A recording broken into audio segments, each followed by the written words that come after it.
Morning Hemant. என்ன படிக்கிற? Maths test just revise பண்ணேன். மேக்ஸ் டெஸ்டா? ஆமா. சார் வந்து living and non living things work ஷீட்னு போட்டிருந்தாரு. அது இவிஎஸ் தானே? ஆமா. இங்க பாரு. அப்ப நீ மேக்ஸ் டெஸ்ட்னு சொல்லிட்டு இருக்க? இப்ப 11 to 12 மேக்ஸ். ஓகே. அடுத்து சார் என்ன போட்டிருக்காரு? 5 o'clock குள்ள எது வேணாலும் வந்து எழுதுன்னு சொன்னாங்க தானே? ஓகே. நான் வந்து 4 o'clock போய் எழுதிடுவேன்.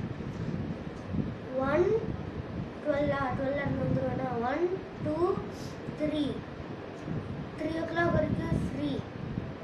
அடுத்து 3:30க்கு கொஞ்ச நேரம் ரிவைஸ் பண்ணிட்டு 4 o'clock டியூஷன் போயிடுவேன். 4 டெஸ்ட் முடிச்சுட்டு நான் ஹிந்தி புக்ஸையும் எடுத்துட்டு போயிடுவேன். எதுக்குன்னா 5 to 6 ஹிந்தி. அடுத்து அதை எடுத்துட்டு போயிட்டு நான் டெஸ்ட் 5 o'clock முடிச்சிட்டேன்னா 5 to 6 அங்கேயே இருப்பேன். சாருக்கு ஃபுல்லா பிஸி ஷெட்யூல். சரி சரி, எக்ஸாம் முடிகிற வரையும் தானே கஷ்டப்படு, அதுக்கப்புறம் ஜாலியாக விளையாடலாம். ஓகேவா?